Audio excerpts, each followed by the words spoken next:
যেই দিন আমরা মৃত্যুর বিছানায় শুয়ে যাব, যখন আমাদের সাকারাত শুরু হয়ে যাবে, সাকারাতের বিছানায় যখন বান্দা ছটফট করবে, স্বজনরা চতুর্দিকে বসে থাকবে, এমন সময় আজরাইল আলাইহিস সালাম উনি যখন জান কবজ করার জন্য আসবে, দয়াল নবী বলতেছেন আজরাইল আলাইহিস সালামের পায়ের শব্দ শুনিয়া জাহান্নামী ব্যক্তিদের মধ্যে আতঙ্ক শুরু হয়ে যাবে, আর মুমিন ব্যক্তিদের মধ্যে আনন্দ বিরাজ করবে।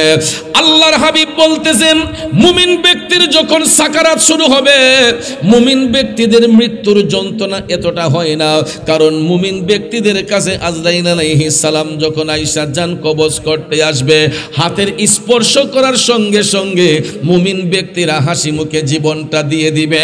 কষ্ট হবে ওই সমস্ত জাহান্নামী ব্যক্তিগুলোর জন্য যারা দুনিয়ার জমিনে বেবিচারি করেছে, মিথ্যাচার করেছে, অন্যায় করেছে, জুলুম করেছে, পাপ করেছে।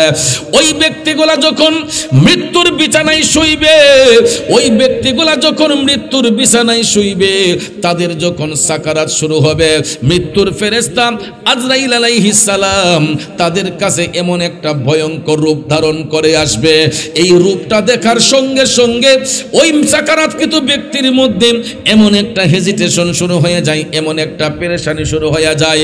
তখন পাশে যে স্বজনরা থাকে, কে তার বাবা, কে তার মা, কে তার ভাই, কে তার বোন, এটা দেখার কোনো সুযোগ আর তখন নাই।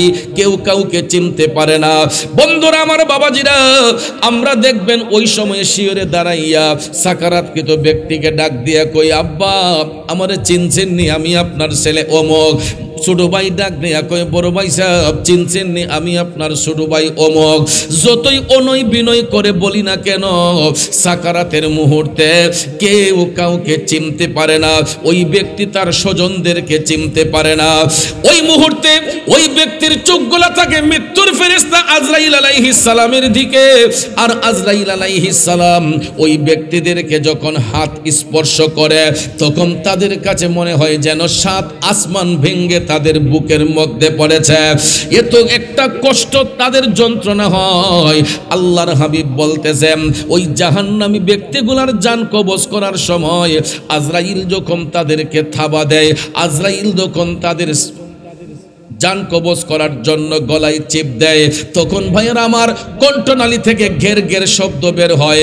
আর তাদের জানটা দমটা বের হওয়ার সময় অনেক সময় দেখা যায় তাদের পায়খানার রাস্তা দিয়ে ময়লা বের হয়ে যায়। যারা মৃত ব্যক্তির লাশ দৌত করে, লাশ দৌত করার সময় দেখবেন অনেক সময় কিছু কিছু মানুষের পায়খানার রাস্তা দিয়ে ময়লা পাওয়া যায়। ঠিক না ঠিক? এটা মৃত্যুর যন্ত্রণা।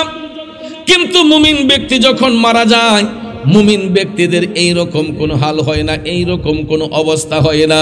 কারণ মুমিন ব্যক্তিরা দুনিয়া ছেড়ে যাবার সময় তাদের চেহারার মধ্যে একটা মুচকে মুচকে হাসি থাকে।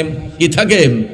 তখন দেখবেন আমরা রাস্তাঘাটে দোকানপাটে লোক মুখে কথা বলি, আহ ব্যক্তিটা যেমন ভালো ছিল তার মরণটাও সুন্দর হয়েছে, বলি কি বলি না? যে কালো হোক পিস কাটিং, কিন্তু ভালো মানুষগুলা দুনিয়া ছেড়ে যাবার সময় দেখবেন তাদের চেহারার মধ্যে একটা গ্লেজ থাকে। কথা বলেন ঠিক না? কবরের মধ্যে প্রশ্ন হবে কয়টা? জোরে বলেন কয়টা? এই 3টা প্রশ্নের 3টা উত্তরই মুমিন ব্যক্তিরা ঠাস ঠাস করে দিয়ে ফেলবে। তখন আল্লাহ রাব্বুল আলামিন ফেরেশতা পাঠাইয়া মুমিন ব্যক্তিদের কবরটাকে 3.5 হাত কবর রাখবেন না, 70 গজ প্রসারিত করে এক একটা মুমিনের কবরকে এক একটা জান্নাতের মহল আমার আল্লাহ বানাইয়া দিবে। জোরে জোরে কন্যা সুবহানাল্লাহ। সংসারের বাবাজিরা, মুমিন ব্যক্তিদের কবর 3.5 হাত থাকে না। মুমিন ব্যক্তিদেরকে কবরস্থ করার পরে তাদের কবরটা 70 গজ প্রসারিত হইয়া নূরের মহল হইয়া যায়। আফসোস হবে জাহান্নামী লোকগুলার জন্য যারা দুনিয়ার মধ্যে জুলুম করেছে, বেবিচারি করেছে, নির্যাতন করেছে, যারা হক জিনিসটাকে লুকিয়ে রেখেছে। ওই ব্যক্তিগুলা মারা যাবার পরে তাদের চেহারাটা কুৎসিত হয়ে যাবে, তাদের চোখগুলা বিদ্রুপের মতো হয়ে যাবে। লক্ষ্য করে দেখবেন আমাদের দেশের মধ্যে কিছু কিছু অত্যাচারী মানুষ যখন মারা যায়, ইন্তেকালের পরে তাদের চোখগুলা উল্টে যায়। অনেক সময় দেখবেন চেহারাটা একটু বিদ্রুপের মতো হয়ে যায়। ঠিক না? কিছু কিছু মানুষ ইন্তেকালের পরে দেখবেন তাকায় থাকতে মনে চায়, কালো হইলেও তাদের পেইসের মধ্যে একটা গ্লেজ থাকে। আবার কিছু কিছু মানুষ দেখবেন যারা সমাজে অন্যায় অত্যাচার করেছে, নির্যাতন করেছে, ওই মানুষগুলা ইন্তেকালের পরে তাদের পেস কাটিংয়ের দিকে তাকালে দেখবেন চেহারাগুলা ভয়ঙ্কর রূপ ধারণ করে, কারণ এটা জাহান্নামীদের একটা আলামত। আর মুমিন ব্যক্তিদের আলামত হলো তারা দুনিয়া ছেড়ে যাবার পরে তাদের পেস কাটিংয়ের মধ্যে একটা মুস্কি মুস্কি হাসি থাকে। জোরে কন্যা সুবহানাল্লাহ। কারণ মুমিন ব্যক্তিরা হাসি মুখে তারা দুনিয়া ত্যাগ করে, আর জাহান্নামী ব্যক্তিগুলা দুনিয়ার মধ্য থেকেই তাদের মধ্যে একটা আতঙ্ক বিরাজ করে, আখিরাতের ঘাটে তারা কোন হিসাব দিবে। তিনটা প্রশ্নের একটা উত্তর যখন দিতে পারবে না, তখন দুই পাশের মাটি এমনভাবে চাপতে শুরু করবে। ওই জাহান্নামী ব্যক্তিগুলাকে কবরে রাখার পরে দুই পাশের মাটি চাইপা যখন ধরবে, মাটির চাপে তাদের ডান পাজরের হাড়গুলা বাম পাজরে যাবে, বাম পাজরের হাড়গুলা ডান পাজরে যাবে। মুরগের হাড্ডির মধ্যে কামড় দিলে যেই রকম মরমর করে ভেঙে যায়, জাহান্নামী লোকগুলাকে কবরে রাখার পরে মাটির চাপে তাদের হাড়গুলা মুরগের হাড্ডির মতো মরমর করে ভেঙে যাবে। সঙ্গে সঙ্গে আমার আল্লাহ তাআলা ওই কবরগুলার ভিতরে জাহান্নামের আগুন দিবে। কিয়ামত পর্যন্ত ওই জাহান্নামী ব্যক্তিদের কবরের মধ্যে জাহান্নামের আগুন ধাউ ধাউ করে জ্বলতে থাকবে। আর মুমিন ব্যক্তিরা দুনিয়া ছেড়ে যাবার পরে তাদের বডি মোবারক মাটি স্পর্শ করে না। আল্লাহু আকবার বলেন। দুনিয়া ছেড়ে যাবার পরে মুমিন ব্যক্তিদের দেহের মধ্যে মাটি স্পর্শ করবে দূরের কথা, কবরের মাটিগুলা প্রশস্ত হইয়া এটা জান্নাতি মহল হইয়া যায়। কারণ বন্ধুরা আমার, বাবাজিরা আমার, আল্লাহর ওলিগণ মরা নাকি জিন্দা? মুমিন ছাড়া তো আল্লাহর বন্ধু হওয়া যায় না, মুমিন ছাড়া ওলি হওয়া যায় না। এই জন্য মুমিন ব্যক্তিরা মারা যাবার পরে তাদের কবরটা আর 3.5 হাত থাকে না। হাদিস শরীফের মধ্যে দয়াল নবী বলেছেন, মুমিন ব্যক্তিদের কবরগুলা নূরের মহল হয়ে যায়। এই জন্য আমরা আল্লাহর ওলিগণ ইন্তেকালের পরে আমরা তাদেরকে কবরস্থ করার পরে দেখবেন কবরের জায়গাটা একটু বড় পরিসরে রাখিনি। তখন দেখবেন কিছু কিছু মোল্লা মুন্সিরা ফতোয়া দেয় যে এটা তাড়াতাড়ি ভেঙ্গে ফেলো, মাজার ভেঙ্গে ফেলো, কারণ একজন ব্যক্তি 3.5 হাত কবরে শুইবে, এত বড় জায়গা নেওয়ার দরকারটা কি? এরকম প্রশ্ন করে কি করে না? এত বড় জায়গার দরকার কি? আরে বেখুব আল্লাহর হাবিব সাল্লাল্লাহু আলাইহি সাল্লাম হাদিসে মুবারাকার মধ্যে বলেছেন, মুমিন ব্যক্তিদের ইন্তেকালের পরে তাদের কবরটা 70 গজ প্রসারিত হয়ে নূরের একটা মহল হয়ে যায়। তাহলে যেখানে রসুল মুমিনদের কবরের বিষয়ে নূরের মহল বলেছেন, আমরা সেটাকে অন্ধকার, ঘুর অন্ধকার কবর বানায়া এই সাধারণ কবরের সঙ্গে মুমিনদের কবরকে আমরা তুলনা করি। ভাইয়ারা আমার, বন্ধুরা আমার, এই কারণে আজকে দেখবেন বাংলাদেশের মধ্যে কিছু কিছু মূর্খ ভণ্ড শায়েখদের মাধ্যমে আল্লাহর ওলিদের বিকৃতি আলোচনা দিয়ে আমাদের দেশের মধ্যে প্রায় 90টার উপরে মাজার শরীফ ভাঙ্গা হয়েছে। গোল্ড অফ মদিনা, সুন্নিয়তের অহংকার। 7 সমুদ্র 13 নদী পাড়ি দিয়া মাথার গাম পায়ে ফেলে অক্লান্ত পরিশ্রম করে তুলতুলে নরম 2টা হাতকে তামার মতো শক্ত করে উপার্জন করে, একটা টাকাও বিদেশে রাখে না, সবগুলা টাকা বাংলাদেশে পাঠাইয়া দেয় পরিবারের সুখের জন্য। কথা বলেন ঠিক কিনা? এই ঘাম জড়ানো ইনকাম দিয়ে আজকে এই সুন্নিয়তের বাগান সাজানো হয়েছে। বাবারে, প্রবাস নামটা শুনলে আমরা মনে করি মনে হয় টাকার পাহাড়, কিন্তু আসলে ঠিক তা নয়। প্রবাস জীবনটা বড় কষ্টের জীবন। আমরা যেই রকম ভাবে সামাজিকতা করি, যেই রকম ভাবে হাট বাজারে বসে সময় নষ্ট করি, প্রবাসী ভাইদের হাতের মধ্যে এই সময় নাই। কারণ টাইম টু টাইম তাদেরকে ডিউটি করতে হয়। আমাদের দেশে গায়ে যদি একটু জ্বর আসে, ব্যথা আসে, সর্দি হয়, কাশি হয়, আমরা 1 দিন 2 দিন 3 দিন রেস্টে থাকতে পারি।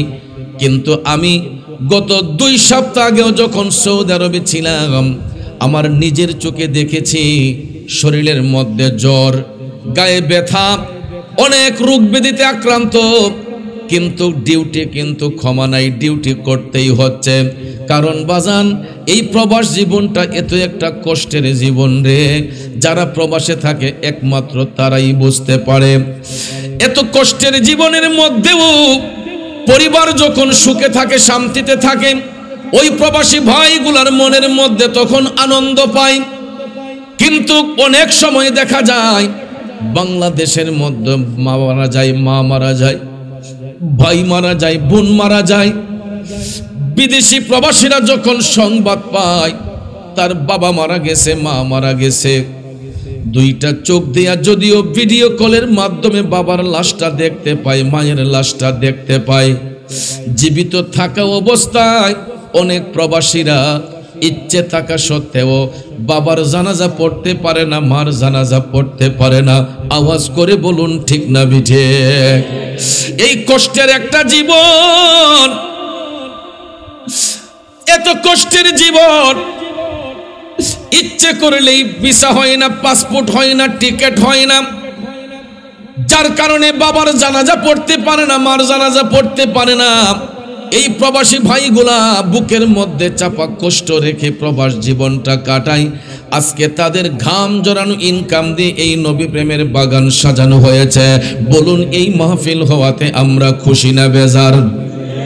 পিছনের ভাইরা আওয়াজ দেন, খুশি না বেজার? নবীর প্রেমিকেরা, হতে পারে আজকের এই মাহফিল আমার আপনার জীবনের শেষ মাহফিল। জীবনের শেষ মাহফিল মনে করে গুনাহ মাফের জন্য সবাই আপন আপন কালবের দিকে মুতাওয়াজ্জি হইয়া একটু দরদ মাখা কণ্ঠে আল্লাহ রাব্বুল আলামিনের জিকিরে মশগুল হইয়া যায়। একটা জবানও বন্ধ রাখবেন না, জবান ছেড়ে আমার সাথে পড়ুন ইসমে জাত আল্লাহ আল্লাহ আল্লাহ আল্লাহ আল্লাহ আল্লাহ আল্লাহ আল্লাহ জপ মন রে আল্লাহ কর সাধনা, আল্লাহ আল্লাহ জপ মন রে আল্লাহ কর সাধনা।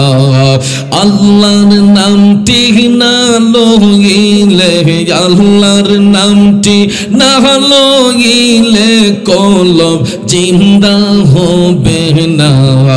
আল্লাহ আল্লাহ জপ মন রে আল্লাহ কর সাধনা। আল্লাহ আল্লাহ আল্লাহ আল্লাহ আল্লাহ আল্লাহ আল্লাহ জিকির করো মোমেন গণ, জিকিরে মোজাইয়া মোর। জিকির করো মোমেন গণ, জিকিরে মোজাইয়া মোর। জিকিরে হই দিল রোশন, ইমানের সাথে হই মরণ। আল্লাহ আল্লাহ আল্লাহ আল্লাহ আল্লাহ জপ মন রে আল্লাহ কর সাধনা। আল্লাহ আল্লাহ আল্লাহ আল্লাহ কোন সাধনে পাইব আপনাই নূরের নবী গো, কোন সাধনে পাইব আপনাই মারহাবা।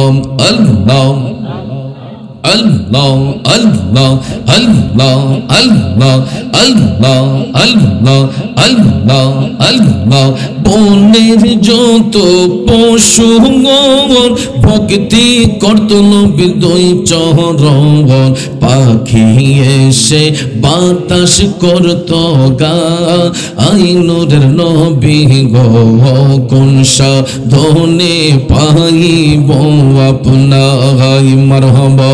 আল্লাহ আল্লাহ আল্লাহ আল্লাহ আল্লাহ আল্লাহ আল্লাহ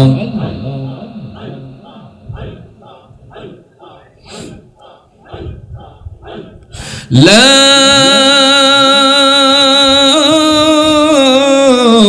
ইলাহা ইল্লাল্লাহু মুহাম্মাদুর রাসূলুল্লাহ সাল্লাল্লাহু আলাইহি ওয়াসাল্লাম। একটা জবানও বন্ধ রাখবেন না, চিৎকার মেরে বলি আল্লাহু আকবার।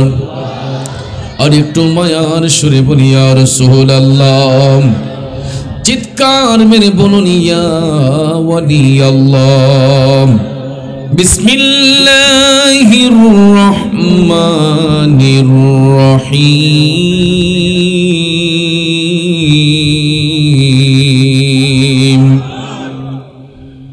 মিনহা খালাকনাকুম ওয়া ফিহা নুঈদুকুম ওয়া মিনহা নুখরিজুকুম তারাতান উখরা। সাদাকাল্লাহুল আযীম ওয়া সাদাকা রাসূলুহুন নাবিয়্যুল হাবিবুল কারীম ওয়া নাহনু আলা যালিকা মিনাশ শাহিদিন ওয়াশ শাকিরিন ওয়ালহামদুলিল্লাহি রাব্বিল আলামিন। রব্বি সাল্লি ওয়া সাল্লিম ওয়া বারিক আলাইহিম। হারিয়ে যাব একদিন আমি, রব না ভুবনে চিরদিন। ক্ষমা করে দিও তোমরা আমায়, ভুল করে থাকি যদি কোনো দিন। হারিয়ে যাব একদিন আমি, রব না ভুবনে চিরদিন। উপস্থিত ঐতিহ্যবাহী ভৈরব উপজেলাধীন সনছাড়া পূর্বপাড়া জনাব বাদশা মিয়া সাহেবের বাড়ি সংলগ্ন বাদশা মিয়া সাহেবের বাড়ির প্রবাসী যুব সমাজের উদ্যোগে আয়োজিত আজকের এই তৃতীয় বার্ষিক ঐতিহাসিক সুন্নি মহাসম্মেলন 2025 ইংরেজি সনের সম্মানিত সভাপতি, অত্র এলাকার কৃতি সন্তান বিশিষ্ট সমাজসেবক মোহাম্মদ আব্দুল শহীদ মিয়া সাহেব, সহসভাপতিদের মধ্যে রয়েছেন মোহাম্মদ আওয়াল মিয়া সাহেব ও মোহাম্মদ তারা মিয়া সাহেব, যার অপেক্ষায় অধীর আগ্রহে আমরা মধুর চাকে মৌমাছি যেরকম বসে থাকে মৌমাছির নিয়ে বসে আছি। আজকের সম্মানিত প্রধান অতিথি, যার পরিচয় নতুন করে দিতে হয় না, টেকনাফ থেকে তেতুলিয়া, রূপসা থেকে পাথুরিয়া, যেই নামটা লক্ষ কোটি আশিক রাসূলের হৃদয়ে স্থান করে আছে, আহলে সুন্নাত ওয়াল জামাতের সাংগঠনিক সচিব, সুন্নিয়তের অতন্দ্র প্রহরী, আমার অত্যন্ত প্রাণপ্রিয় বন্ধুবর আল্লামা পীর মুফতি গিয়াসউদ্দিন আত-তাহিরি সাহেব মাদ্দাজিল্লাহুল আলিয়া, এতক্ষণ যিনি আলোচনা করেছেন আওলাদে ওলি, আমার সহযোদ্ধা মুজাহিদ আহলে সুন্নাত হযরত মাওলানা পীর মুফতি আমজাদ হোসেন জালালি সাহেব, আলোচনা করেছেন হাফেজ কারি মুশাহিদুল্লাহ ফয়েজি সাহেব, মাহফিল পরিচালনায় হযরত মাওলানা বেলাল হুসাইন সাহেব জিদা মজদুহু, মঞ্চে আসীন ওলামায়ে আহলে সুন্নাত, আমার শ্রদ্ধেয় মুরব্বিয়ানে কেরাম, যুবক ভাইয়েরা, ছাত্র ভাইয়েরা, পর্দানৈশীন মা বোনেরা, সকলের প্রতি আবারও বিনয়ের সহিত সালাম আরজ করছি। আসসালামু আলাইকুম ওয়া রাহমাতুল্লাহি ওয়া বারাকাতুহু। রব্বুল ইজ্জতের আলিশান দরবারে লাখো কোটি শুকর গুজার করার পর প্রিয় নবী সরকারে দু আলম নূরে মুজাসসাম মুহাম্মদ রাসূলুল্লাহ সাল্লাল্লাহু তাআলা আলাইহি ওয়াসাল্লামের শানে নাতে মুস্তাফা দুরুদে মুস্তাফা সাল্লাল্লাহু আলাইহি ওয়াসাল্লাম পরিবেশন করে আপনাদের খেদমতে মহাগ্রন্থ আল কোরআনুল কারীমের সূরা তাহার 55 নম্বর আয়াতে পাক তেলাওয়াত করেছি। রাত গভীর, সময় সংক্ষেপ, খুব অল্প সময় আয়াতে পাকের মূল অর্থ, সেই সাথে আমাকে যেই বিষয় দেওয়া হয়েছে শানে বেলায়েতের উপর কিছু আলোচনা করব। উপস্থাপক বলেছেন যে শানে বেলায়েত দ্বারা শুধু গাউসে পাকের আলোচনা বোঝায়, সেটা নয়, শান-এ বেলায়েত দ্বারা সমস্ত আউলিয়া কেরামের শান ও আজমতের কথা প্রমাণ করা হয়, বোঝানো হয়। তো যাক, আলহামদুলিল্লাহ, আমি আমার বিষয়ের উপরই কিছু কথা বলবো। আমার বন্ধুবর তাহির সাহেব আসার আগ পর্যন্ত সবাই বসতে রাজি আছেন? সবাই রাজি আছেন? তাহলে ভাইয়ের আমার, যে জাতির জন্ম হয় সে জাতির মৃত্যু অনিবার্য, ঠিক কিনা বলুন? এই জন্য বলা হয়েছে কুল্লু নাফসিন যায়িকাতুল মাউত, প্রত্যেক আত্মাকে মৃত্যুর স্বাদ গ্রহণ করতে হবে। এটা ছোট হোক বড় হোক, ছোট হোক বড় হোক, যে জাতির জন্ম হয়েছে তার মৃত্যু অনিবার্য। যত বড় শক্তিশালী ব্যক্তি হোক না কেন, যত বড় টাকাওয়ালা লোক হোক না কেন, পয়সাওয়ালা লোক হোক না কেন, জন্ম যার মৃত্যুও তার, ঠিক না ঠিক? এই জন্য আল্লাহ সুবহানাহু ওয়া তাআলা ওই জিনিসটাকে অ্যালার্ট রাখার জন্য, আমাদের নলেজে থাকার জন্য সূরা তহার 55 নম্বর আয়াতে পাকে আল্লাহ তাআলা বলেছেন, বিসমিল্লাহির রহমানির রহিম, মিনহা খলাকনাকুম ওয়া ফিহা নুঈদুকুম ওয়া মিনহা নুখরিজুকুম তারাতান উখরা। আল্লাহ কয়, বান্দা, আমি যেখান থেকে তোমাদেরকে সৃষ্টি করেছি আবার সেই জায়গাতেই তোমাদেরকে পাঠাবো, শেষ বিচারে ওই জায়গা থেকেই তোমাদেরকে আবার উত্তোলন করব। আল্লাহর আদেশ, আল্লাহর হুকুম সত্য না মিথ্যা? জোরে বলেন, সত্য না মিথ্যা? যুবক ভাইয়ের আমার, মুরব্বী বাবাজিরা আমার, লম্বা চড়া কথা বলে আপনাদের মনোযোগ নষ্ট করব না। আল্লাহ রাব্বুল আলামিন আহকামুল হাকিমিন সূরা তাহার 55 নম্বর আয়াতে পাকে বলতেছেন, বান্দা, যেখান থেকে তোমাদেরকে সৃষ্টি করলাম আবার আমি আল্লাহ সেখানে তোমাদেরকে পাঠাবো, শেষ বিচারে ওই জায়গা থেকে আবার উত্তোলন করব। এটার দ্বারা তাফসীর ইবনে আব্বাস, জগৎ বিখ্যাত তাফসীর, এই তাফসীর ইবনে আব্বাসের মধ্যে ব্যাখ্যা করতে গিয়ে বলা হয়েছে, দুনিয়াটা আমাদের জন্য পরীক্ষা ছাড়া আর কিছু নয়। আখিরাতের জন্য একটা পরীক্ষাশালা হচ্ছে এই দুনিয়ার জিন্দেগি। এই দুনিয়ার জিন্দেগিটা ক্ষণস্থায়ী। কত বছর দুনিয়াতে থাকতে হবে? 60, 70, 80, 100, এর নির্দিষ্ট কোনো গ্যারান্টি পৃথিবীর কোনো মুফতি সাহেব, মুহাদ্দিস সাহেব দিতে পারবে না। কারণ যেই কোনো মুহূর্তে মৃত্যুর ডাক চলে আসতে পারে। আমরা অনেকেই মনে করি হয়তো সন্তানের কাঁধের মধ্যে পিতার লাশ বহন করা হবে, কিন্তু এই জিনিসটা একেবারে ভুল ধারণা। কারণ শুধু সন্তানের কাঁধে পিতার লাশ বহন করা হয় না, পৃথিবীতে এমন কিছু সিচুয়েশন আসে অনেক সময় পিতার কাঁধেও সন্তানের লাশ বহন করতে হয়। কথা বলেন ঠিক কিনা? এই জন্য যুবক বন্ধুরা আমার, বাবাজিরা গো, মৃত্যুর জন্য সদা সর্বদা প্রস্তুত থাকতে হবে। কারণ দুনিয়াটা আমার আপনার জন্য চিরস্থায়ী নয়। 60, 70, 80, 100, 150, বড় জোর 200, এর চাইতে বেশি নয়। 3.5 হাত কবর কিন্তু সবাইকে হাতছানি দিয়ে ডাকতেছে। কবর দেশে আমাদের সবাইকে যেতে হবে।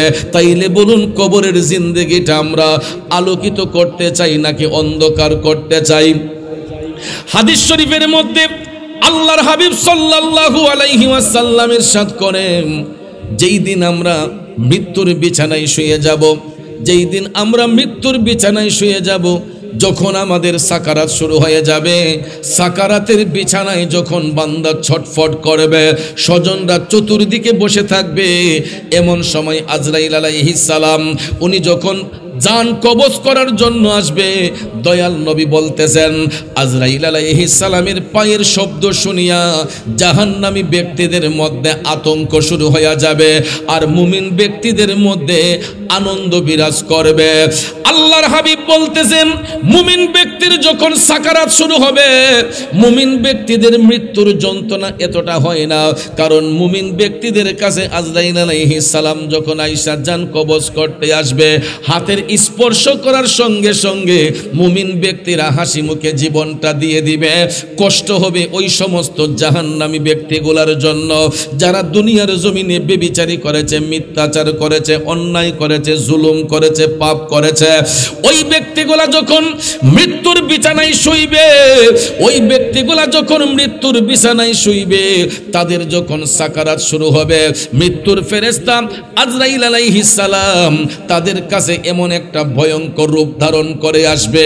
এই রূপটা দেখার সঙ্গে সঙ্গে ওই সাকারাতকৃত ব্যক্তির মধ্যে এমন একটা হেজিটেশন শুরু হয়ে যায়, এমন একটা পেরেশানি শুরু হয়ে যায়। তখন পাশে যে স্বজনরা থাকে, কে তার বাবা, কে তার মা, কে তার ভাই, কে তার বোন, এটা দেখার কোনো সুযোগ আর তখন নাই। কেউ কাউকে চিনতে পারে না। বন্ধুরা আমার, বাবাজিরা, আমরা দেখবেন ওই সময়ে শিয়রে দাঁড়াইয়া সাকারাতকৃত ব্যক্তিকে ডাক দিয়া কই, আব্বা আমারে চিনছেন নি, আমি আপনার ছেলে অমুক। ছোট ভাই ডাক দেয়া কই, বড় ভাই সাহেব চিনছেন নি, আমি আপনার ছোট ভাই অমুক। যতই অনয় বিনয় করে বলি না কেন, সাকারাতের মুহূর্তে কেউ কাউকে চিনতে পারে না। ওই ব্যক্তি তার স্বজনদেরকে চিনতে পারে না। ওই মুহূর্তে ওই ব্যক্তির চোখগুলা থাকে মৃত্যুর ফেরেশতা আজরাইল আলাইহিস সালামের দিকে। আর আজরাইল আলাইহিস সালাম ওই ব্যক্তিদেরকে যখন হাত স্পর্শ করে, তখন তাদের কাছে মনে হয় যেন 7 আসমান ভেঙে তাদের বুকের মধ্যে পড়েছে। এত একটা কষ্ট তাদের যন্ত্রণা হয়। আল্লাহর হাবিব বলতেছেন, ওই জাহান্নামী ব্যক্তিগুলার জান কবজ করার সময় আজরাইল যখন তাদেরকে থাবা দেয়, আজরাইল যখন তাদের জান কবজ করার জন্য গলায় চিপ দেয়, তখন ভাইয়েরা আমার কণ্ঠনালী থেকে ঘের ঘের শব্দ বের হয়। আর তাদের জানটা দমটা বের হওয়ার সময় অনেক সময় দেখা যায় তাদের পায়খানার রাস্তা দিয়ে ময়লা বের হয়ে যায়। যারা মৃত ব্যক্তির লাশ দৌত করে, লাশ দৌত করার সময় দেখবেন অনেক সময় কিছু কিছু মানুষের পায়খানার রাস্তা দিয়ে ময়লা পাওয়া যায়। ঠিক না ঠিক? এটা মৃত্যুর যন্ত্রণা। কিন্তু মুমিন ব্যক্তি যখন মারা যায়, মুমিন ব্যক্তিদের এই রকম কোনো হাল হয় না, এই রকম কোনো অবস্থা হয় না। কারণ মুমিন ব্যক্তিরা দুনিয়া ছেড়ে যাবার সময় তাদের চেহারার মধ্যে একটা মুচকে মুচকে হাসি থাকে। কি থাকে? তখন দেখবেন আমরা রাস্তাঘাটে দোকানপাটে লোক মুখে কথা বলি, আহ ব্যক্তিটা যেমন ভালো ছিল তার মরণটাও সুন্দর হয়েছে, বলি কি বলি না? যে কালো হোক পিস কাটিং, কিন্তু ভালো মানুষগুলা দুনিয়া ছেড়ে যাবার সময় দেখবেন তাদের চেহারার মধ্যে একটা গ্লেজ থাকে। কথা বলেন ঠিক না? তাদের চেহারার মধ্যে একটা নূর নূর ভাব থাকে। এটা হলো মুমিনদের বৈশিষ্ট্য। কারণ মুমিন ব্যক্তিরা দুনিয়া ছেড়ে যাবার পরে আখিরাতের প্রথম ঘাট হলো কবর। এরা হাসি মুখে এই জন্যই যায়। কবরের মধ্যে প্রশ্ন হবে কয়টা? জোরে বলেন কয়টা? এই 3টা প্রশ্নের 3টা উত্তরই মুমিন ব্যক্তিরা ঠাস ঠাস করে দিয়ে ফেলবে। তখন আল্লাহ রাব্বুল আলামিন ফেরেশতা পাঠাইয়া মুমিন ব্যক্তিদের কবরটাকে 3.5 হাত কবর রাখবেন না, 70 গজ প্রসারিত করে এক একটা মুমিনের কবরকে এক একটা জান্নাতের মহল আমার আল্লাহ বানাইয়া দিবে। জোরে জোরে কন্যা সুবহানাল্লাহ। সংসারের বাবাজিরা, মুমিন ব্যক্তিদের কবর 3.5 হাত থাকে না। মুমিন ব্যক্তিদেরকে কবরস্থ করার পরে তাদের কবরটা 70 গজ প্রসারিত হইয়া নূরের মহল হইয়া যায়। আফসোস হবে জাহান্নামী লোকগুলার জন্য, যারা দুনিয়ার মধ্যে জুলুম করেছে, বেবিচারি করেছে, নির্যাতন করেছে, যারা হক জিনিসটাকে লুকিয়ে রেখেছে। ওই ব্যক্তিগুলা মারা যাবার পরে তাদের চেহারাটা কুৎসিত হয়ে যাবে, তাদের চোখগুলা বিদ্রুপের মতো হয়ে যাবে। লক্ষ্য করে দেখবেন আমাদের দেশের মধ্যে কিছু কিছু অত্যাচারী মানুষ যখন মারা যায়, ইন্তেকালের পরে তাদের চোখগুলা উল্টে যায়। অনেক সময় দেখবেন চেহারাটা একটু বিদ্রুপের মতো হয়ে যায়। ঠিক না? কিছু কিছু মানুষ ইন্তেকালের পরে দেখবেন তাকায় থাকতে মনে চায়। কালো হইলেও তাদের পেইসের মধ্যে একটা গ্লেজ থাকে। আবার কিছু কিছু মানুষ দেখবেন যারা সমাজে অন্যায় অত্যাচার করেছে, নির্যাতন করেছে, ওই মানুষগুলা ইন্তেকালের পরে তাদের পেস কাটিংয়ের দিকে তাকালে দেখবেন চেহারাগুলা ভয়ঙ্কর রূপ ধারণ করে। কারণ এটা জাহান্নামীদের একটা আলামত। আর মুমিন ব্যক্তিদের আলামত হলো তারা দুনিয়া ছেড়ে যাবার পরে তাদের পেস কাটিংয়ের মধ্যে একটা মুচকি মুচকি হাসি থাকে। জোরে কন্যা সুবহানাল্লাহ। কারণ মুমিন ব্যক্তিরা হাসি মুখে তারা দুনিয়া ত্যাগ করে। আর জাহান্নামী ব্যক্তিগুলা দুনিয়ার মধ্য থেকেই তাদের মধ্যে একটা আতঙ্ক বিরাজ করে, আখিরাতের ঘাটে তারা কোন হিসাব দিবে। তিনটা প্রশ্নের একটা উত্তর যখন দিতে পারবে না, তখন দুই পাশের মাটি এমনভাবে চাপতে শুরু করবে। ওই জাহান্নামী ব্যক্তিগুলাকে কবরে রাখার পরে দুই পাশের মাটি চাইপা যখন ধরবে, মাটির চাপে তাদের ডান পাজরের হাড়গুলা বাম পাজরে যাবে, বাম পাজরের হাড়গুলা ডান পাজরে যাবে। মুরগের হাড্ডির মধ্যে কামড় দিলে যেই রকম মরমর করে ভেঙে যায়, জাহান্নামী লোকগুলাকে কবরে রাখার পরে মাটির চাপে তাদের হাড়গুলা মুরগের হাড্ডির মতো মরমর করে ভেঙে যাবে। সঙ্গে সঙ্গে আমার আল্লাহ তাআলা ওই কবরগুলার ভিতরে জাহান্নামের আগুন দিবে। কিয়ামত পর্যন্ত ওই জাহান্নামী ব্যক্তিদের কবরের মধ্যে জাহান্নামের আগুন ধাউ ধাউ করে জ্বলতে থাকবে। আর মুমিন ব্যক্তিরা দুনিয়া ছেড়ে যাবার পরে তাদের বডি মোবারক মাটি স্পর্শ করে না। আল্লাহু আকবার বলেন। দুনিয়া ছেড়ে যাবার পরে মুমিন ব্যক্তিদের দেহের মধ্যে মাটি স্পর্শ করবে দূরের কথা, কবরের মাটিগুলা প্রশস্ত হইয়া এটা জান্নাতি মহল হইয়া যায়। কারণ বন্ধুরা আমার, বাবাজিরা আমার, আল্লাহর ওলিগণ মরা নাকি জিন্দা? মুমিন ছাড়া তো আল্লাহর বন্ধু হওয়া যায় না, মুমিন ছাড়া ওলি হওয়া যায় না। এই জন্য মুমিন ব্যক্তিরা মারা যাবার পরে তাদের কবরটা আর 3.5 হাত থাকে না। হাদিস শরীফের মধ্যে দয়াল নবী বলেছেন, মুমিন ব্যক্তিদের কবরগুলা নূরের মহল হইয়া যায়। এই জন্য আমরা আল্লাহর ওলিগণ ইন্তেকালের পরে আমরা তাদেরকে কবরস্থ করার পরে দেখবেন কবরের জায়গাটা একটু বড় পরিসরে রাখি নিয়ম। তখন দেখবেন কিছু কিছু মোল্লা মুন্সিরা ফতোয়া দেয় যে এটা তাড়াতাড়ি ভেঙ্গে ফেলো, মাজার ভেঙ্গে ফেলো। কারণ একজন ব্যক্তি 3.5 হাত কবরে শুইবে, এত বড় জায়গা নেওয়ার দরকারটা কি? এরকম প্রশ্ন করে কি করে না? এত বড় জায়গার দরকার কি? আরে বেখুব, আল্লাহর হাবিব সাল্লাল্লাহু আলাইহি সাল্লাম হাদিসে মুবারাকার মধ্যে বলেছেন, মুমিন ব্যক্তিদের ইন্তেকালের পরে তাদের কবরটা 70 গজ প্রসারিত হয়ে নূরের একটা মহল হইয়া যায়।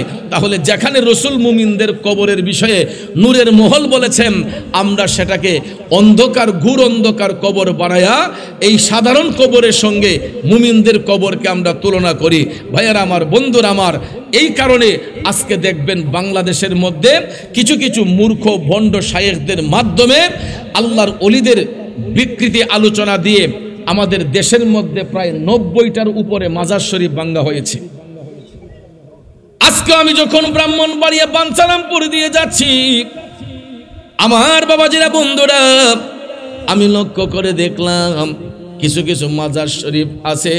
একটা মাজার শরীফ আমি দেখতে পাইলাম মাজার শরীফের গম্বুজটা ভেঙে ফেলেছে। আমার দেখি কলিজার মধ্যে একটা চিপ মারছে, হারে একজন আল্লাহর ওলি এখানে শায়িত, কিন্তু মাজারের গম্বুজটা ভেঙে দিয়েছে। না জানি কোন কোলাঙ্গাররা। এ বাবাজিরা আমার, বন্ধুরা আমার, একটা কথা ভুলে গেলে চলবে না, এই দেশ কিন্তু ওলি আল্লাহর দেশ, এই দেশ কিন্তু সুফিবাদীদের দেশ। এই দেশের মধ্যে ইসলাম এনেছেন আল্লাহর ওলিগণ। এই দেশের মধ্যে কোনো নবীজির মাধ্যমে ইসলাম আসে নাই। এই দেশের মধ্যে ইসলামের অভয় বাণী কোনো সাহাবীদের মাধ্যমে আসে নাই। গোটা ভারত উপমহাদেশের মধ্যে ইসলামের অভয় বাণী আসছে একমাত্র আল্লাহর ওলিদের মাধ্যমে। আওয়াজ করে বলুন ঠিক না বেঠে? যদি আল্লাহর ওলি সুলতানুল বাংলা হযরতে বাবা শাহজালাল মুজাররদিয়া মনি রহমাতুল্লাহ আলাইহি 360 আউলিয়ার বিশাল বাহিনী নিয়ে যদি তিনি না আসতেন, রাজা গোরগোবিন্দের অত্যাচারে এখন পর্যন্ত আমি আপনি হিন্দু সমাজে নিমজ্জিত থাকতাম। ঠিক না বেঠিক? আল্লাহর ওলি বাবা শাহজালাল যদি ইসলামের মশাল নিয়ে যদি না আসতেন, হিন্দু রাজাদের অত্যাচারে এখন আমরা হিন্দু সমাজে নিমজ্জিত থাকতাম। বর্তমানে যে সেলাইযুক্ত কাপড় পরতেছি, এর পিছনে সবচেয়ে বড় অবদান হচ্ছে আল্লাহর ওলি হযরতে বাবা শাহজালাল মুজাররদিয়া মনি রহমাতুল্লাহ আলাইহির। কথা কোন ঠিক কিনা? আমাদের সিলেটের ভাষায় একটা কথা বলে যে খারু সিলাই সিন্নি খাইলাই মোল্লা চিল্লায় না। ঠিক না বে ঠিক? যাদের উসিলায় আজকে মসজিদ পেলাম, মাদ্রাসা পেলাম, ইসলামের সুধা পান করতে পারলাম, এই মাজারওয়ালারাই এই দেশের মধ্যে মসজিদ নির্মাণ করেছেন, মাদ্রাসা নির্মাণ করেছেন। কথা বলেন ঠিক কিনা? আমি বলেছিলাম বাংলাদেশের মধ্যে বাবা শাহজালাল কি ইচ্ছে করে আসছেন? ইচ্ছে করে আসেন নাই। বাবা শাহজালাল বাংলার জমিনে ইচ্ছে করে আসেন নাই। মদিনার কামলিওয়ালা নবীর গোলামি করার কারণে আমার মদিনার কামলিওয়ালা নবী, মায়ার নবী, দয়ার নবী বাবা শাহজালালকে ইশারা করে স্বপ্ন যুগে দিদারের মাধ্যমে বলেছেন, শাহজালাল তুমি ইসলামের খেদমত করার জন্য ভারতবর্ষ চলে যাও। আল্লাহু আকবার কোন।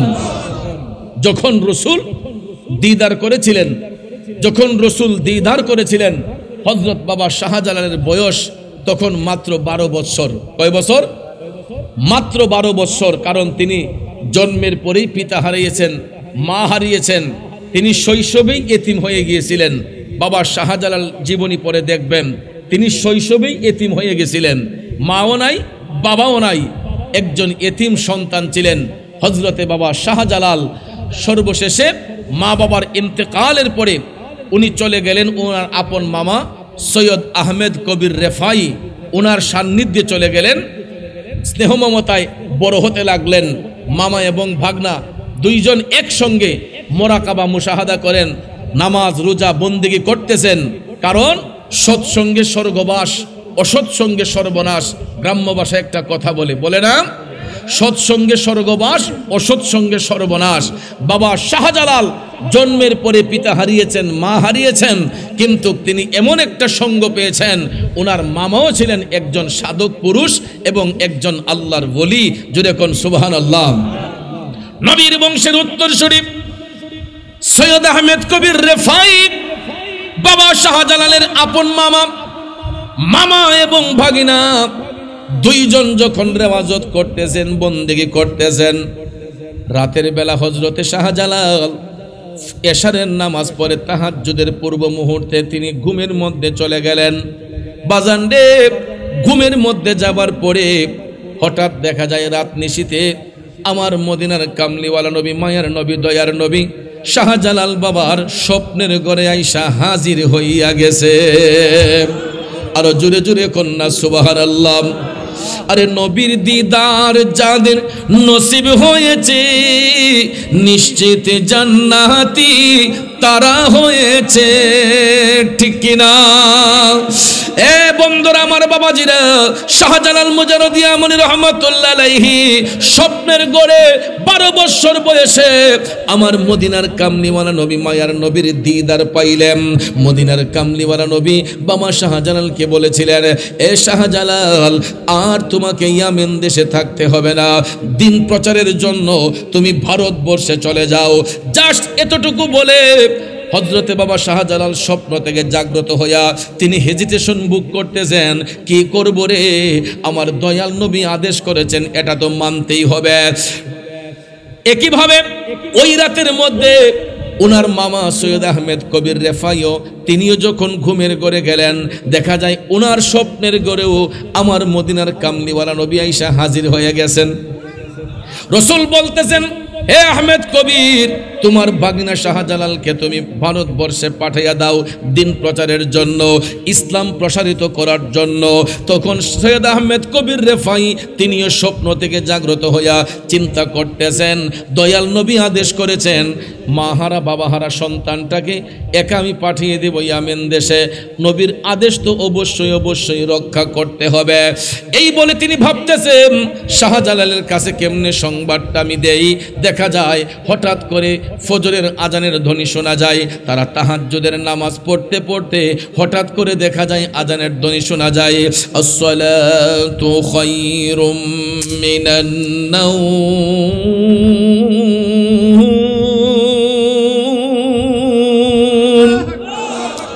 ঘুম থেকে নামাজ ভালো, ঘুম থেকে নামাজ ভালো। এই শব্দটা শোনার সঙ্গে সঙ্গে বাবা শাহজালাল চলে গেলেন ফজরের নামাজ পড়ার জন্য। সৈয়দ আহমেদ কবির রেফাই তিনিও গেলেন নামাজ পড়ার জন্য। মামা এবং ভাগনা জামাতের সহিত ফজরের নামাজ আদায় করলেন। আদায় করার পরে হযরতে বাবা শাহজালাল মামার কদমে যাইয়া তিনি সালাম পেশ করলেন। তারপরে বলতেছেন, মামা, আমি গত রাতে দয়াল নবীর স্বপ্নে দেখেছি। আরো জোরে কন্যা সুবহানাল্লাহ। সৈয়দ আহমেদ কবির ডাক দিয়ে বলতেছে, শাহজালাল বলো কি? আমিও তো গত রাতে মায়ার নবীরে স্বপ্ন দেখছি। এখন দেখা যায় মামা স্বপ্ন দেখছে, বাগিনাও একই স্বপ্ন দেখছে। সৈয়দ আহমেদ কবির রেফাই ডাক দিয়ে বলতেছে, শাহজালাল তুমি কি দেখেছো? তখন শাহজালাল বাবা বলতেছেন, মামা আমি দয়াল নবীর স্বপ্নে দেখেছি রাসূল আমাকে আদেশ করেছেন ইসলামের খেদমত করার জন্য ভারতবর্ষে যাইতে।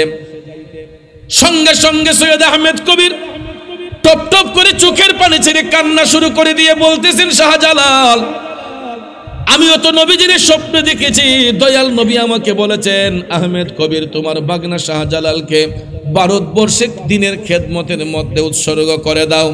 এখন দেখা যায় দুইজনকে আমার দয়াল নবী একই আদেশ প্রদান করলেন। এখন শাহজালাল বাবা বলতেছেন, মামা আমি কি করব? সৈয়দ আহমেদ কবির রেফাই বলতেছেন, ঠিক আছে তুমি তৈরি হও, আমি দেখতেছি কি করা যায়। শাহজালাল মুজাররদিয়া মনি রহমাতুল্লাহ আলাইহি তিনি যখন তৈরি হলেন সফরের উদ্দেশ্যে বের হবেন, এমন সময় শাহজালাল মুজাররদিয়া মনি রহমাতুল্লাহ আলাইহি হাতের মধ্যে এক মুষ্টি ইয়ামেন দেশের মাটি দেওয়া হইল। কি দেওয়া হলো? এক মুষ্টি মাটি দেওয়া হলো। এ শাহজালাল এই মাটি তোমার হাতের মুষ্টির মধ্যে রাখো, এই মাটির মিল তুমি যেখানে পাইবা সেখানে তোমার দিন প্রচারের জায়গা হবে, সেই জায়গা থেকেই তুমি দিনের কাজ প্রসারিত করবা। এই মাটির মিল যতক্ষণ না পাইবা ততক্ষণ তোমার যাত্রা যেন বন্ধ না হয়, তুমি যাইতেই থাকবা। মাটির মিল যেখানে পাইবা সেখান থেকেই তুমি দিনের কাজ প্রসারিত করবা। তখন শাহজালাল বলতেছেন, মামা আমি একা একা যাই কেমনে, আমাকে কিছু সফর সঙ্গী দেন। তখন ভাইয়ার আমার সর্বপ্রথম ইয়ামেন দেশ থেকে 360 আউলিয়া আসেন নাই। ইয়ামেন দেশ থেকে যখন শাহজালাল মুজাররদিয়া মনি রহমাতুল্লাহ আলাইহি রওনা হয়েছিলেন তখন মাত্র 12 জন উচ্চ পদস্থ আল্লাহর ওলি উনার সফর সঙ্গে ছিলেন। কয়জন? জোরে কোন কয়জন? এই 12 জনের মধ্যে একজন ছিলেন আওলাদের রাসূল। উনি হচ্ছেন হবিগঞ্জের চুনারুঘাটে মুরার বন্দের জমিনে বর্তমানে যিনি পূর্বে এবং পশ্চিমে শুয়ে আরাম করতেছেন, ওনার নাম হচ্ছে সিপাহসালার সৈয়দ নাসির উদ্দিন রহমাতুল্লাহ আলাইহি। জুড়ে জুড়ে কোন আল্লাহু আকবার। এই 360 আউলিয়ার অন্যতম সেনাপতি যিনি ইয়ামেন দেশ থেকে বাবা শাহজালালের সফর সঙ্গী হয়ে এসেছিলেন 12 জন আল্লাহর ওলির মধ্য হতে উনি ছিলেন একজন আওলাদের রাসূল সিপাহসালার সৈয়দ নাসির উদ্দিন রহমাতুল্লাহ আলাইহি। এই আলোচনাটা একটু পরে করতেছে, বাজান কষ্ট হইতেছে আপনাদের, গভীর মনোযোগ। আমাকে শানে বেলায়েতের উপর কিছু কথা বলার জন্য বলা হয়েছে, এই জন্য এই ইতিহাসটা আপনাদের কাছে জানাতে চাই। বাংলাদেশের মধ্যে আল্লাহর ওলি বাবা শাহজালাল কিভাবে আইসা দিনের কাজ আঞ্জাম দিয়েছেন। আজকে যারা বাবা শাহজালালকে নিয়ে কটু বাক্য ব্যবহার করেন এদের একটু বোঝানোর জন্য কথাগুলা বলতেছে, যাতে বুঝার পরে আমাদের ঈমান আকীদাটা মজবুত হয়। বাবাজিরা আমার 12 জন উচ্চ পদস্থ আল্লাহর ওলি সৈয়দ আহমেদ কবির বাগিনার সফর সঙ্গী বানিয়ে দিলেন। এরই মধ্যে একজন হলো আওলাদের রাসূল সৈয়দ সিপাহসালার নাসির উদ্দিন রহমাতুল্লাহ আলাইহি। এই 12 জনের কাফেলা নিয়ে বাবা শাহজালাল মামার স্নেহধন্যে থাকার পরে তিনি মামার কাছ থেকে বিদায় নিয়ে যখন সফরে রওনা হইলেন, ভারতবর্ষ থেকে ইয়ামেন দেশের দূরত্বটা কি কম? অনেক দূরের রাস্তা, কথা কোন ঠিক না বেঠিক? এখন হয়তো আমরা বিমান যুগে এক দেশ থেকে আরেক দেশে 5 ঘন্টা 6 ঘন্টায় চলে যায়, 8 ঘন্টায় চলে যায়। কিন্তু ভাইয়ার আমার তখন তো উড়োজাহাজ ছিল না, তখন জাহাজ স্টিমার এত বিপুল ভাবে ছিল না, কথা কোন ঠিক না বেঠিক? তখন মানুষ সফর করত পাও দিয়ে হেঁটে হেঁটে। অনেক অলৌকিক শক্তির বলে মানুষ এক জায়গা থেকে আরেক জায়গায় ভ্রমণ করত মুমিন ব্যক্তিগণ, কথা কোন ঠিক কিনা? শাহজালাল মুজাররদিয়া মনি রহমাতুল্লাহ আলাইহি তিনি যখন ইয়ামেন দেশের মাটি হাতের মুঠো করে তিনি যখন 12 জনকে নিয়ে রওনা হলেন, ভারতবর্ষ আসা পর্যন্ত তিনি এক একটা জায়গায় এক একজন আল্লাহর ওলির দিদার পেয়েছেন, এক একটা জায়গায় এক একজন আল্লাহর ওলির দিদার পেয়েছেন, যার কারণে ওনার লোকেশন পাইতে আর কোনো সমস্যা হয়। আমরা যখন বিশ্ব ভ্রমণ করি তখন দেখবেন আমাদেরকে গাইডনেস করে গুগল সফটওয়্যার। কি গাইডনেস করে? Google software. আকাশপথ বলেন, সমুদ্র পথ বলেন, নদী পথ বলেন, স্থল পথ বলেন, প্রত্যেকটা পথে আমাদেরকে একটা সফটওয়্যার গুগল এটা আমাদেরকে হেল্প করে কিভাবে? যেমন আমি হবিগঞ্জ থেকে সঞ্চারা আসবো, ভৈরব সঞ্চারা, হবিগঞ্জ থেকে যদি আমি রাস্তা নাও চিনি, একটা ব্যক্তিকে জিজ্ঞেস করতে হবে না। আমি গুগল ম্যাপে যখন সার্চ দেব ভৈরব সঞ্চারা লিখে, তখন ভাইয়ার আমার হবিগঞ্জ থেকে আমাকে গুগল সফটওয়্যার হেল্প করতেছে যে কত ঘন্টা সময় লাগবে এবং রাস্তায় কোন জায়গার মধ্যে জ্যাম আছে, কোন জায়গাটা ক্লিয়ার আছে, এটা পর্যন্ত গুগল সফটওয়্যার আমাকে আপনাকে গাইডনেস করতেছে। এটা কি আপনারা বিশ্বাস করেন? আকাশপথে উড়োজাহাজগুলা উঠতেছে, কোনো কুল কিনারা আছে? এক দেশ থেকে আরেক দেশে সময় নির্ধারণ করে দিচ্ছে গুগল সফটওয়্যার, সময় নির্ধারণ করে দিচ্ছে গুগল সফটওয়্যার। বাংলাদেশ থেকে বিমানটা কয় ঘন্টায় জেদ্দা যাবে, দুবাই যাবে, ওমান যাবে, কাতার যাবে, লন্ডন, আমেরিকা, কোন দেশে বিমানটা কখন যাবে, কত ফিট উপর দিয়ে যাবে, এটা পর্যন্ত গুগল সফটওয়্যার আমাদেরকে গাইডনেস করতেছে, আমাদেরকে জানিয়ে দিচ্ছে। বিমানে যে আমরা বসি, বিমানটা কতটুক উপরে আছে এটাও গুগল সফটওয়্যার দেখাচ্ছে, কয় ঘন্টা সময় লাগতেছে এটা দেখাচ্ছে, রাস্তা কোন দিকে যেতে হয় এটা দেখাচ্ছে, কোন দিকে রিস্ক এটাও দেখাচ্ছে।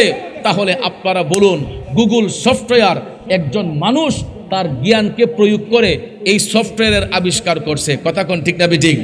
তাহলে একজন বিজ্ঞানী যদি রিসার্চ করে, গবেষণা করে, একটা গুগল সফটওয়্যার আবিষ্কার কইরা গোটা পৃথিবীটা তার নিয়ন্ত্রণে রাখতে পারে, একজন আল্লাহর ওলি কোরআন হাদিস রিসার্চ করে গোটা বিশ্ব ভ্রমণ করার ক্ষমতা রাখে কি রাখে না? এই বিশ্বাস আপনাদের আছে না নাই? বাবাজিরা আমার, বন্ধুরা আমার, আল্লাহর ওলিগণ, বাবা শাহজালাল মুজাররদ যখন তিনি ভারতবর্ষে আসলেন, তখন তো কোনো উন্নত রাস্তাঘাট ছিল না, তখন তো কোনো উন্নত রাস্তাঘাট ছিল না, উড়োজাহাজ ছিল না, জাহাজ, স্টিমার, লঞ্চ এইগুলা ছিল না। বাবা শাহজালাল ঐশ্বরিক শক্তির বলে, কারামতি শক্তির বলে ভারতবর্ষ আসা পর্যন্ত এক একটা জায়গায় এক একটা লোকেশন পাইয়া বাবা শাহজালাল 360 জনের একটা কাফেলা নির্মিত করলেন। 360 জনের একটা কাফেলা তিনি সম্মিলিত করলেন ভারতবর্ষ থেকে তিনি আসা পর্যন্ত, ইয়ামেন দেশ থেকে ভারতবর্ষ আসা পর্যন্ত 360 জনের একটা কাফেলা হয়েছে। ভারতবর্ষে আইসা হিন্দের সুলতান, হিন্দের রাজা সানজিরে আজমেরি খাজা মঈনুদ্দিন চিশতি ওনাকে লোকেশন দিলেন। লোকেশন দেওয়ার পরে তিনি হজরতে বাবা খাজা মঈনুদ্দিন চিশতি রহমাতুল্লাহ আলাইহির সঙ্গে দিদার হয়েছে, সাক্ষাৎ হয়েছে। সুবহানাল্লাহ।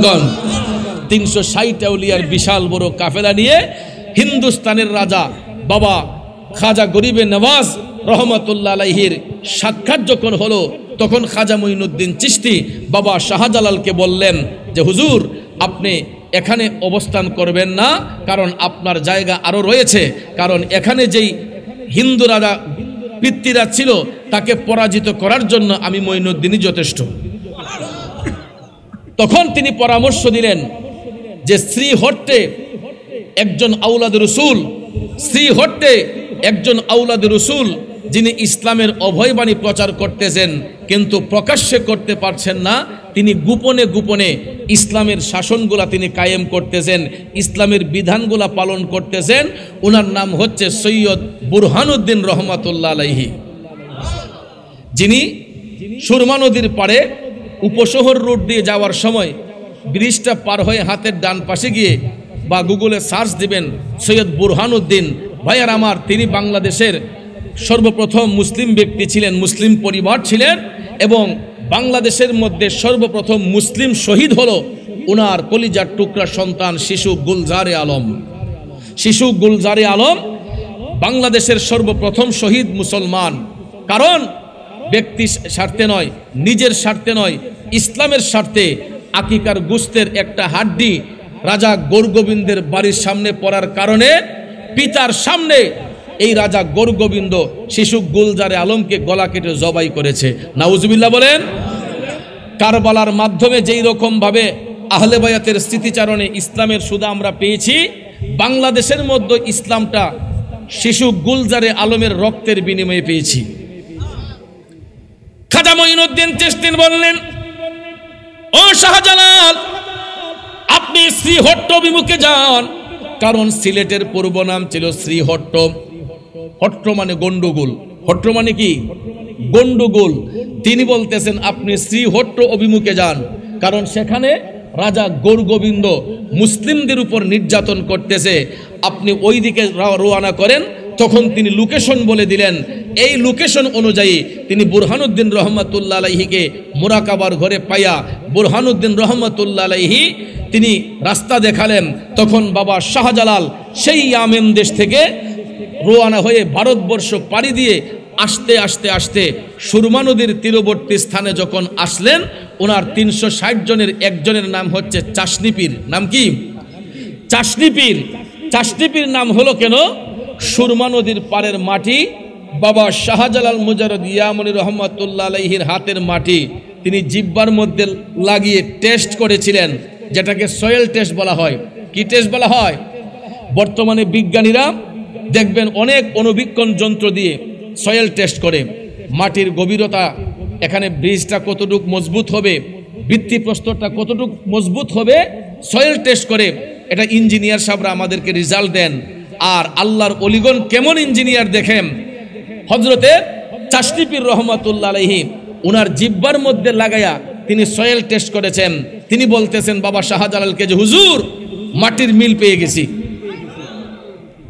আপনার হাতের মুষ্টির যেই মাটি সুরমার পাড়ের মাটি, হুজুর এই মাটির মধ্যে একই স্বাদ একই গন্ধ। তখন বাবা শাহজালাল বললেন, তাইলে আমার মামা সৈয়দ আহমেদ কবির রেফাই বলেছেন মাটির মিল যেখানে পাওয়া যাবে সেখান থেকে ইসলাম প্রসারিত হবে, সেখান থেকে আমি ইসলামের খেদমত করতে। তখন তিনি সবাইকে বললেন আমরা এখানে অবস্থান করব। তখন বুরহানুদ্দিন রহমতুল্লাহ আলাইহি ওনাকে রিসিভ করলেন। সবাই যখন সুরমা নদীর পাড়ে অবস্থান করলেন, এমন সময় নদীর ঘাটের মাঝিগুলা এরা যখন দেখলো যে অনেক বড় মুসলিমদের একটা কাফেলা, কারণ 300 লোক তো বাড়ির কাছে নয়, 300 লোক যদি একখানে দাঁড় করানো হয়, মোটামুটি একটা কাফেলা যে এখানে আছে এটা বোঝা যাবে কি যাবে না? 300 জনের একটা কাফেলা দেখে নদীর ঘাটের মাঝিগুলা দৌড় দিয়ে চলে গেছে রাজা গৌরগোবিন্দের বাড়িতে।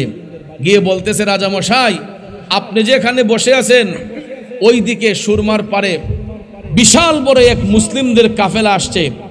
তখন রাজা গৌরগোবিন্দ এটা শুনে নদীর ঘাটের মাঝিদেরকে বলল, তোমাদের মধ্যে কোনো একজন যদি তাদের কাউকে পার করো তাহলে তোমাদেরকে নদীর পারেই জীবিত কবর দেওয়া হবে।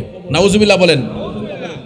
জানের ভয়ে, জান বাঁচানোর জন্য এই নদীর ঘাটের মাঝিরা কেউ সাহস করে না এই কাফেলার কাউকে নদী পার করবে। কিন্তু ভাইয়ের আমার, কোনো ব্যক্তি পার করতে হবে না, কারামতি শক্তির বলে আল্লাহর অলিগণ, আল্লাহর দেওয়া ক্ষমতা বলেই তারা নদী পার হবেন। ঠিক না বেঠিক? এখন দেখেন আজকে আমরা পাড়ায় পাড়ায় মহল্লায় মহল্লায় মসজিদের মধ্যে মাইক দিয়ে আজান দেই কি দেই না? বড় গলায় আজান দেই। বাংলাদেশের মধ্যে মুসলমানদের কোনো বাক স্বাধীনতা ছিল না, প্রকাশ্যে মুসলমানরা আজান দিতে পারত না। এখনো পৃথিবীতে এমনও দেশ আছে রে, যেই দেশের মধ্যে প্রকাশ্যে আজান দেওয়া যায় না। ভারতের মধ্যেও, আমাদের পার্শ্ববর্তী দেশ ভারতের মধ্যেও এখনো কিছু কিছু এলাকার মধ্যে, কিছু কিছু রাজ্যের মধ্যে প্রকাশ্যে আজান নিষিদ্ধ করা হয়েছে। ঠিক না বিঠিক? ঠিক সেই রকম ভাবে যখন এই গোটা বাংলার বর্ষ, গোটা ভারতবর্ষ যখন হিন্দু অধ্যুষিত ছিল, তখন মুসলিমদের কোনো বাক স্বাধীনতা ছিল না। মুসলমানরা তখন প্রকাশ্যে আজান দিতে পারত না। বাংলার মাটিতে সর্বপ্রথম উঁচু গলায় যিনি বড় করে আজান দিয়েছিলেন, উনি হচ্ছেন নবী বংশের আউলাদের রাসূল সিপাহসালার সৈয়দ নাসির উদ্দিন রহমতুল্লাহ আলাইহি, যিনি 120 জন আউলিয়াকে সাথে নিয়ে হবিগঞ্জের চুনারুঘাটের মোরার বন্দের জমিনে যিনি শুয়ে এখনো আরাম করতেছেন। জোরে জোরে কি সুবহানাল্লাহ বলবেন না? এই জন্য কবি বলেন, নবীর আওলাদ যখন দেখে মনে বড় আশা রাখে, নবীর আওলাদ যখন দেখি মনে বড় আশা রাখি, চরণ দুটি ধৌত করি দিয়ে চোখের জল। আমরা নবীজির পাগল, আমরা মদিনার পাগল, আমরা নবীজির পাগল নার পাগল। মদিনার ধুলবালি মোর, মদিনার ধুলবালি মোর, মদিনার ধুলবালি মোর নয়নের কাজল। আমরা নবীজির পাগল, আমরা মদিনার পাগল, আমরা নবীজির পাগল, আমরা মদিন। ঠিক কিনা বলেন? নবীজির পাগল মদিনার পাগল হলে লাভ না লস? লাভ না লস? শুনিলে মদিনার কথা ভুলতে পারি সকল ব্যথা। ঠিক কিনা? শুনিলে মদিনার কথা বলতে পারি সকল ব্যথা, শুনিলে মদিনার কথা বলতে পারি সকল ব্যথা। বুকের ভেতর ভেসে উঠে প্রেমানন্দের ঢোল। আমরা নবীজির পাগল, আমরা মদিনার পাগল, আমরা নবীজির পাগল, আমরা মদিনার পাগল। ঠিক না বেঠে বন্ধু? বাবা শাহজালাল সুরমা নদীর পারে যখন অবস্থান করলেন, হঠাৎ করে আসরের ওয়াক্ত শুরু হয়ে গেল। আসরের ওয়াক্ত যখন শুরু হয়ে গেল, বাবা শাহজালাল এজাজত দিলেন, ও সৈয়দ নাসিরউদ্দিন, আপনি তো নবীর বংশের আওলাদ, এই বাংলার জমিনে শ্রীহট্টের জমিনে আপনার আজানের ধ্বনি দিয়া ইসলামের কাজ প্রসারিত হবে। তখন আওলাদে রাসূলকে নির্দেশ দেওয়ার সঙ্গে সঙ্গে সিপাহসালার সৈয়দ নাসিরউদ্দিন রহমাতুল্লাহ আলাইহি কেবলামুখী হইয়া সর্বপ্রথম বড় গলায় এই বাংলার জমিনে আজানের ধ্বনি দিয়ে বলছিলেন, আল্লাহু আকবার,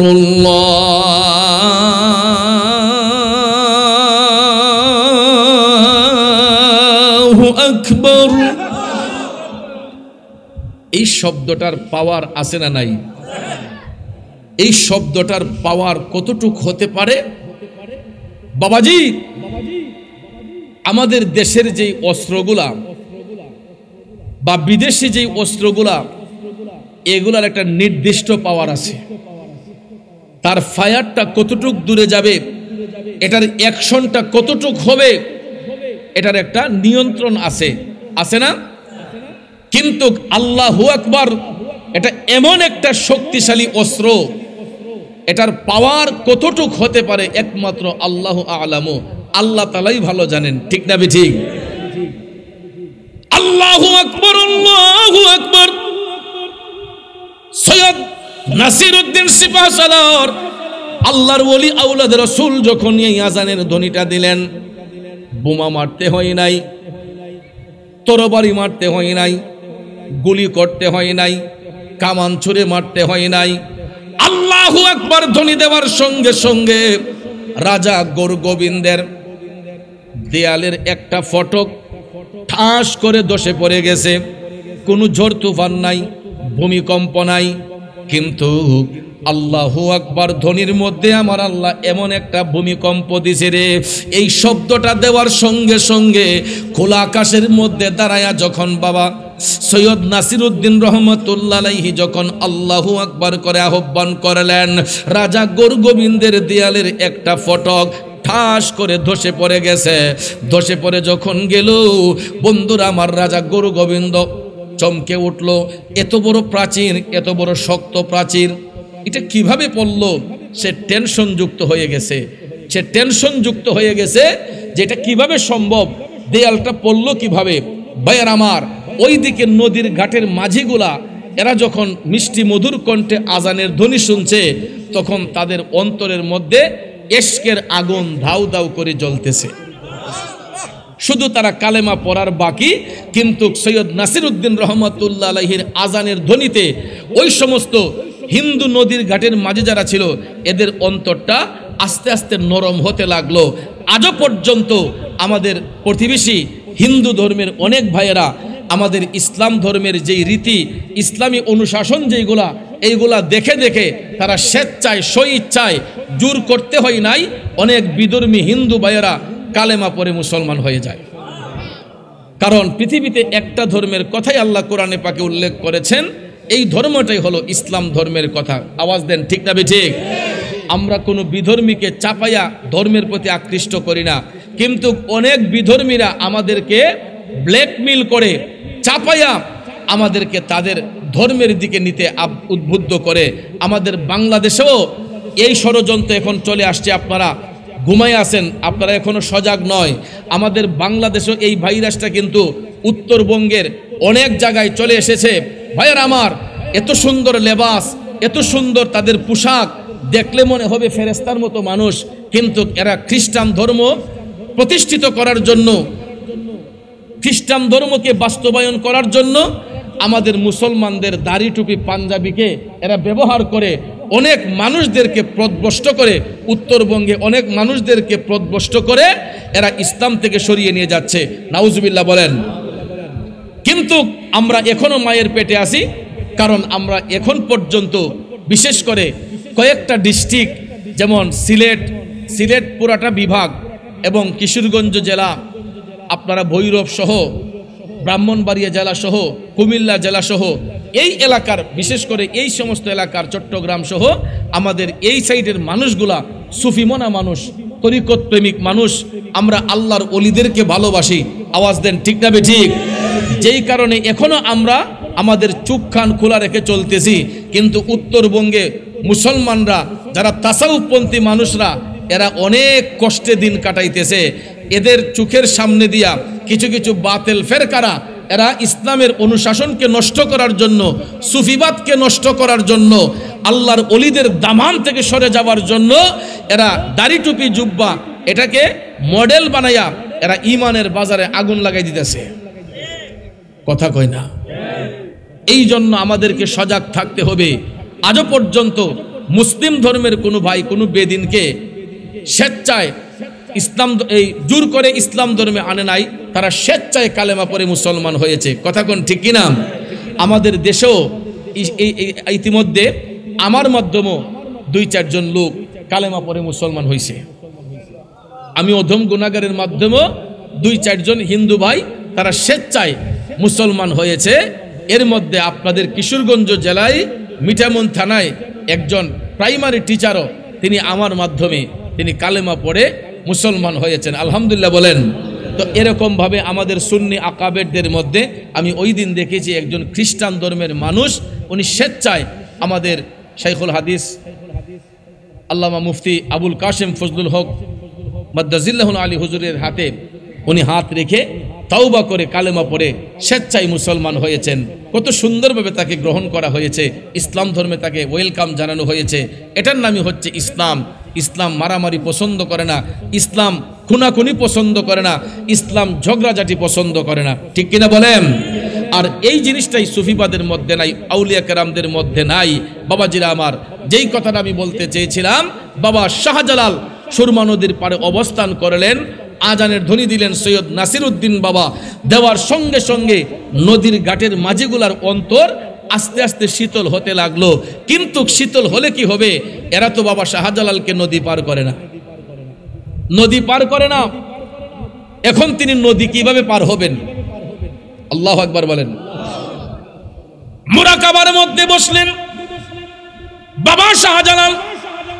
আসরের নামাজ শেষে মাগরিবের পূর্ব মুহূর্তে তিনি যখন নদীর পানে কেবলামুখী হয়ে মুরাকাবা করলেন, কারণ মুরাকাবা এটা এমন একটা জিনিস যেটাকে ইংরেজিতে বলা হয় মেডিটেশন, বাংলাতে বলা হয় সাধনা অথবা ধ্যান, আরবিতে বলা হয় মুরাকাবা, ইংরেজিতে বলা হয় মেডিটেশন, অর্থাৎ একাগ্র চিত্তে মৌলার প্রেমে বিলীন হয়ে যাওয়া।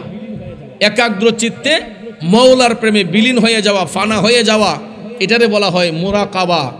আর মুরাকাবার নির্দিষ্ট একটা নির্জন স্থান প্রয়োজন, যেখানে বাচ্চাদের চিল্লাচিল্লি না হয়, যেখানে মানুষের ডিস্টার্ব না হয়। এই সমস্ত নির্জন জায়গার মধ্যে মুরাকাবা করলে আমার মৌলা পাকের কুদরতি আদালত থেকে অনেক কিছু হাসিল করা যায়। কিন্তু আমরা তো বর্তমানে মোরাকাবা করব দূরের কথা, ওয়াক্তের নামাজগুলোই তো পড়ি না।